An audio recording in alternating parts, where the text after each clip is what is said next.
Save your knowledge. Allahumma salli ala Muhammad. Assalamualaikum. Alhamdulillahilladzi an'amana bi ni'matil iman wal islam wa nusalli wa nusallimu ala khairil anam sayyidina Muhammad wa ala alihi wa sahbihi ajmain, amma ba'du.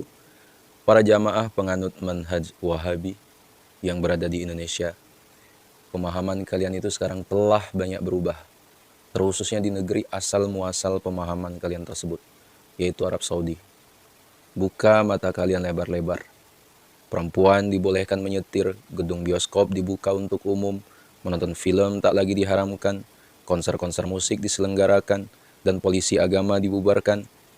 Beberapa kebijakan itu adalah bentuk gebrakan revolusioner yang dilakukan oleh Muhammad bin Salman setelah ia menjadi orang paling berkuasa di kerajaan Arab Saudi. Beliau meneruskan tampuk kuasa ayahnya, Salman bin Abdul Aziz, yang telah memasuki usia uzur. Muhammad bin Salman seolah mengubah secara radikal citra Arab Saudi yang sudah terbangun sebagai negara otoriter berbasis Islam Puritan. Melalui kebijakannya, Arab Saudi bertransformasi menjadi negara yang lebih terbuka, dengan pelan-pelan melakukan reformasi Islam secara sistematis dan masif. Contoh-contohnya adalah sebagaimana yang telah saya sebutkan tadi. Ashabiku semua, persis di akhir tahun 2022, Arab Saudi kembali membuat gebrakan fantastis melalui sepak bola. Salah satu klubnya, Al-Nassr, membuat mega kontrak dengan mendatangkan Cristiano Ronaldo dari Manchester United dengan upah mendekati 200 juta euro atau sekitar 3,3 triliun per tahun. Ia dikontrak hingga tahun 2025. Kata orang dengan kalkulasi isengnya, dengan meludah selama 2 detik saja, Ronaldo sudah bisa mendapatkan duit sebanyak 250 ribu. Jika ia rebahan sehari saja, ia tetap akan mendapat 9,6 miliar. Ya begitulah khas hitung-hitungan orang Indonesia. Ashabiku semua, secara ekonomi, datangnya mega bintang Portugal tersebut dilihat sebagai investasi jangka panjang Arab Saudi, terutama atas ambisinya untuk menjadi tuan rumah Piala Dunia 2030. Secara angka, Ronaldo menjadi aset mahal untuk mendongkrak popularitas klub Al-Nassr secara khusus dan mengangkat reputasi sepak bola Arab Saudi secara umum. Dalam hal penjualan merchandise misalnya, hanya dalam waktu 48 jam saja, jersey Al-Nassr dengan nama Ronaldo ludes terjual hingga 2 juta pasang. Pun dengan akun Instagram Al-Nassr yang naik dari yang hanya ratusan ribu menjadi belasan juta. Luar biasa. Proyeksi investasi yang positif dalam aspek ekonomi itu juga terlihat dalam aspek sosial budaya. Melalui Cristiano Ronaldo, Arab Saudi tampak benar-benar menginginkan transformasi kultur negara melalui sepak bola.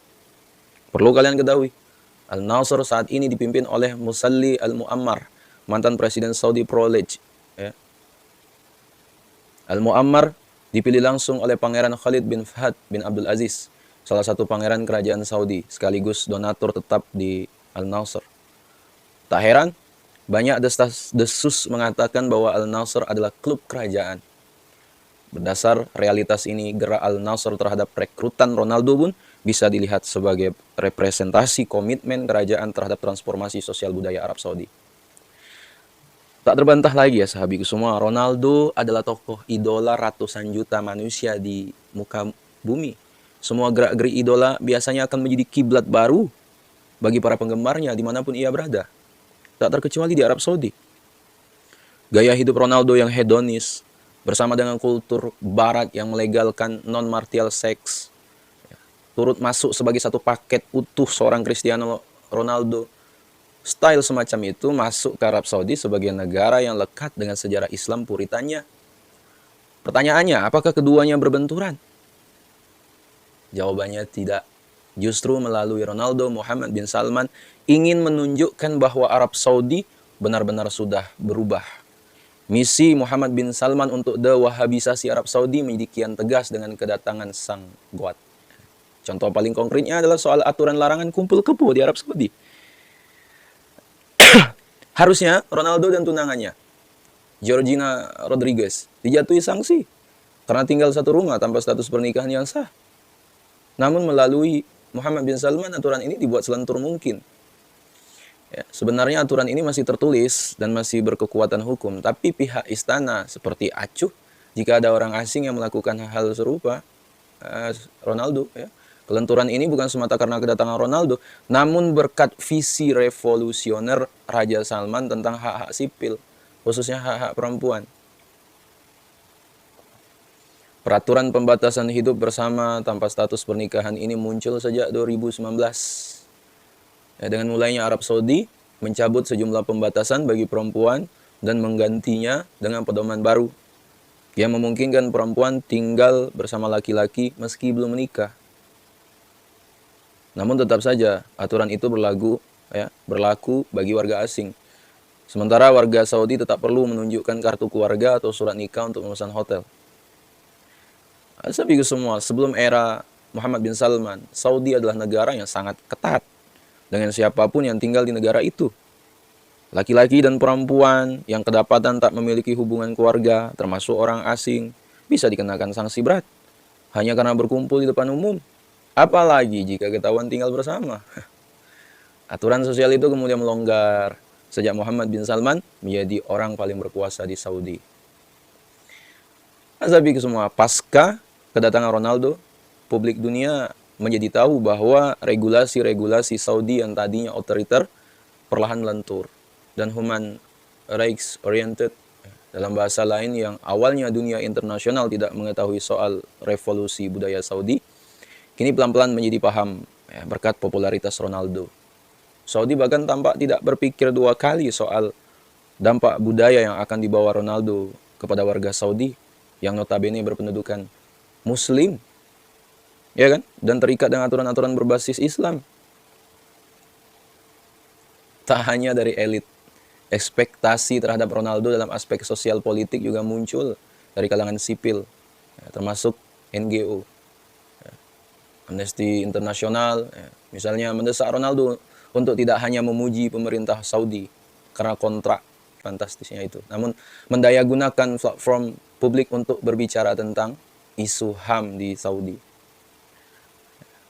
Dana Ahmed, peneliti urusan Timur Tengah Amnesty, itu mengatakan bahwa Arab Saudi tidak hanya menjadikan ketenaran Ronaldo sebagai alat untuk sport washing. Istilah sport washing digunakan untuk menggambarkan ketika suatu negara menggunakan olahraga untuk memperbaiki reputasi yang sedang tercoreng karena pelanggaran HAM. Asabi ke semua, pernyataan Amnesty International tersebut merupakan satu dari sekian persepsi publik soal Ronaldo sebagai bagian dari aktor perubahan sosial dan politik di Arab Saudi. Perlu dicatat juga, Ronaldo tidak datang ke negara Teluk itu hanya untuk bermain sepak bola. Ya, mega bintang itu ditasbihkan sebagai duta Arab Saudi bersama Lionel Messi yang sudah ditunjuk sebelumnya. Ia bertugas untuk mempromosikan Arab Saudi dalam perebutan tuan rumah Piala Dunia 2030 bersama Mesir dan Yunani. Dalam klausul kontrak, lebih dari separuh gaji Ronaldo adalah upah Ronaldo sebagai ambasador Saudi. Oleh karena itu, menarik mengikuti kiprah Cristiano Ronaldo di Arab Saudi ke depannya. Apakah sosial budaya Saudi berubah signifikan pasca datangnya Ronaldo, atau justru Ronaldo yang terwarnai oleh kultur Islam di Saudi dengan masuk Islam misalnya? Yang jelas, jika negara petrodolar itu sudah berani investasi sebanyak itu, outputnya tentu bukan hanya sekedar host Piala Dunia, namun juga pengakuan internasional soal transformasi sosial politik dan budaya di Arab Saudi yang lebih modern. Azabi ke semua yang dimuliakan Allah. Jadi apa kalian masih berkeyakinan memegang pemahaman ini? Ya, sedangkan di negeri asalnya saja sudah banyak perubahan, ya kan? Apa masih tak mau mengakui? Kita orang Indonesia itu dalam beragama harus memiliki cakrawala pengetahuan yang luas, bukan asal ikut-ikutan, apalagi tren. Udah jelas negeri kita ini Indonesia mayoritasnya penganut mazhab Syafi'i, malah ingin dipaksain ikut pemahaman orang luar, khususnya apalagi Wahabi. Memang betul kata Kiai Zainuddin MZ. Masyarakat kita ini cepat heran, gampang kagum. Masyarakat mal senang bungkusan, tapi lupa isi. Assalamualaikum semua dimuliakan Allah. Mungkin kalian dapat sampaikan. Sekiranya video ini bermanfaat, jangan lupa share kepada orang-orang kita cintai, ya, dan juga jangan lupa share ke akun media sosial kalian yang lainnya.